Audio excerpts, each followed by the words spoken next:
ഇളം കൊമ്പിൽ ചന്ദനക്കിളി അടക്കം ചൊല്ലി. ഞങ്ങളൊക്കെ പ്രായത്തിൽ 10 കഴിയുമ്പോഴാണ് പ്രേമം തുടങ്ങുക.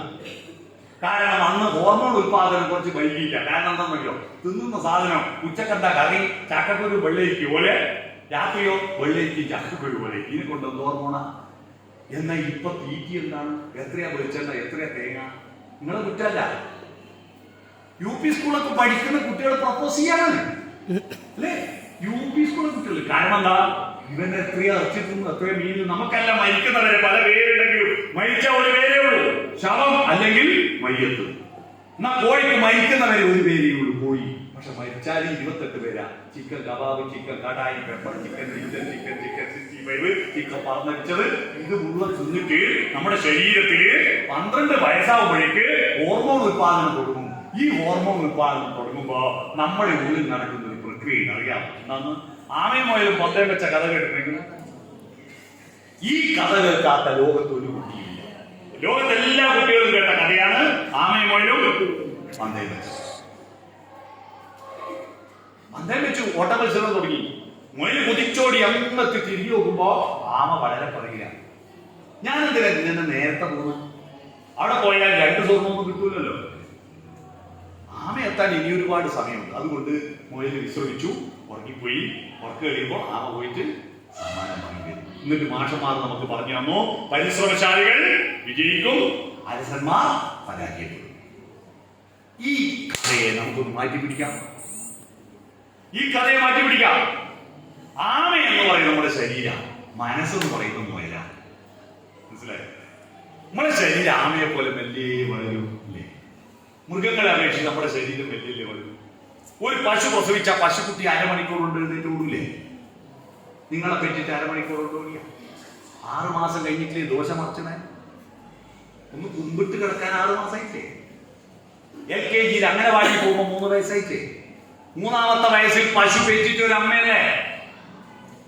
നിങ്ങളോ 3ാമത്തെ വയസ്സിൽ?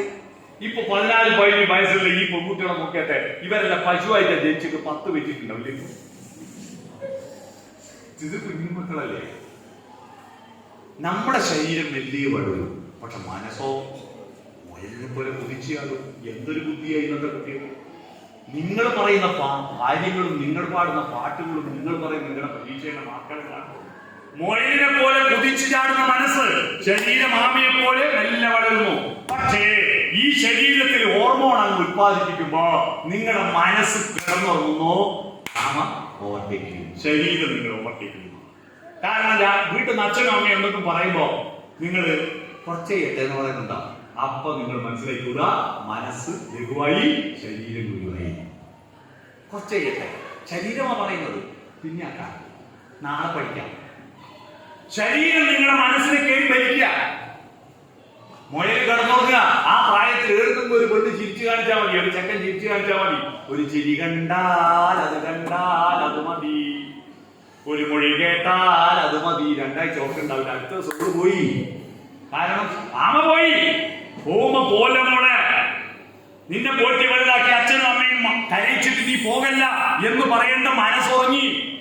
അച്ഛൻ്റെ അമ്മേന്റെ സ്നേഹവും മറ്റുള്ളവരുടെ സ്നേഹവും തമ്മിൽ അടിസ്ഥാനപരമായ വ്യത്യാസം അറിയാമോ? ബാക്കി എല്ലാവരും നമ്മളെ സ്നേഹിച്ചത് നമ്മളെ കണ്ടതിന് ശേഷം അല്ലേ? നമ്മളെ കണ്ടതിന് ശേഷം. എന്നാൽ നമ്മളെ കാണുന്നതിന് മുമ്പ് നമ്മളെ സ്നേഹിക്കാൻ തുടങ്ങിയവരാണ് ആര്? അച്ഛനമ്മയും. അതാണ് അവരുടെ സ്നേഹത്തിന്റെ വ്യത്യാസം. അവർക്കത് പ്രകടിപ്പിക്കാനൊന്നും അറിയില്ല പാവങ്ങൾ കേട്ടോ. അവർക്ക് പ്രകടിപ്പിക്കാൻ അറിയില്ല. അതിന് നിങ്ങൾ അവരെ ശിക്ഷിക്കല്ല കേട്ടോ. എന്നാൽ നിങ്ങള് ഇന്നലെ കണ്ട ചെക്കൻ മോൻ നല്ല കെയറിങ്ങാണ്. ഓന്റെ കെയറിങ് എന്താന്ന് പിന്നെ മനസ്സിലായോ? അച്ഛനും അമ്മക്ക് കെയറിങ് അറിയില്ല. അപ്പൊ പോയി ആമ പോയി, മുയൽ കിടന്നുറങ്ങി. ആമ പോയിട്ട് 1 കൊല്ലം കഴിയുമ്പോ ട്രോഫി വാങ്ങി വരും. കേട്ടിനാ? 1 കൊല്ലം കഴിയുമ്പോ കുട്ടികൾ വരുന്നാടില്ല, ട്രോഫി എടുത്ത് ഉയർന്നേ ഓ കഞ്ചാവാ, ഞാൻ എന്താ ചെയ്യുന്നു? ഈ ശരീരം എന്ന പദാർത്ഥത്തെ കേന്ദ്രീകരിക്കുന്നു. ഹോർമോൺ ഉത്പാദനം തുടങ്ങുമ്പോ ശരീരം പദാർത്ഥമാ. കരം, ദ്രാവകം, വാതകം. പദാർത്ഥല്ലേ? അപ്പൊ ഈ ശരീരത്തെ സന്തോഷിപ്പിക്കാൻ കരവും ദ്രാവകവും വാതകവും അന്വേഷിക്കുക കുട്ടികൾ. കരം മയക്കുമരുന്ന്, ദ്രാവകം മദ്യം, വാതകം പോകാം. മനസ്സിലായോ? മയക്കുമരുന്നിന് അടിക്കാവുന്നത് ഈ പദാർത്ഥത്തെ കേന്ദ്രീകരിച്ച് മനുഷ്യ ജീവിതമാണ്. നിങ്ങൾ പദാർത്ഥമല്ല. അളക്കാനും തൂക്കാനും എണ്ണാനും പറ്റാത്ത അമേയ നാമമാണ് മനുഷ്യൻ. 1 കിലോ സ്നേഹമുണ്ടോ? 1 കിലോ ബുദ്ധിയുണ്ടോ? 2 മീറ്റർ ദയുണ്ടോ? അളക്കാനും തൂക്കാനും പറ്റാത്ത നാമങ്ങളെയാണ് മലയാള ഭാഷയിൽ അമേയനാമങ്ങൾ എന്ന് പറയുന്നത്. ഈ അമേയനാമങ്ങളാണ് മനുഷ്യൻ. ആ അമേയനാമങ്ങളെ വളർത്തിയെടുക്കുമ്പോഴാണ് നിങ്ങളുടെ മനുഷ്യത്വത്തിന്റെ വികാസം. അതിനു വേണ്ടിയിട്ട് ആ ലോകത്തേക്കുള്ള മഹാസാമ്രാജ്യത്തിലേക്കുള്ള പ്രവേശന കവാടം മാത്രമാണ് ഈ പുസ്തകം. മനസ്സിലായോ? ഈ പുസ്തകം ലാസ്റ്റ് വാക്കല്ല, ഫസ്റ്റ് വാക്കാണ്. ഇത് ആദ്യത്തെ സ്റ്റെപ്പാണ്. ഇതിലൂടെ നിങ്ങൾ അറിയേണ്ട മഹാസാമ്രാജ്യത്തിലേക്ക് പോകണം. പുതിയത് ഇന്നലെ ഇല്ലാത്തത് എന്തെന്ന് നിങ്ങൾ ഇന്ന് പ്രസ് ചെയ്യണം. മനുഷ്യർ ഈ ഭൂമിയിൽ ഉണ്ടായിട്ട് 3 ലക്ഷം വർഷമായി. അതിനേക്കാൾ 10 ലക്ഷം വർഷം മുമ്പ് ആനകൾ ഈ ഭൂമിയിൽ ഉണ്ടായിരുന്നു. 10 ലക്ഷം വർഷം മുമ്പ് ആന എങ്ങനെ ജീവിച്ച് ഒന്നും പ്രസ് ചെയ്തു. തൃശ്ശൂർ പൂരത്തിന് എഴുന്നള്ളത്തിന് കൊണ്ടുവന്ന ആന ഇത്രയും മനുഷ്യന്മാരുണ്ടല്ലോ, ഒരു ട്രൗസർ കൊടുക്കണം ചിന്തയില്ല.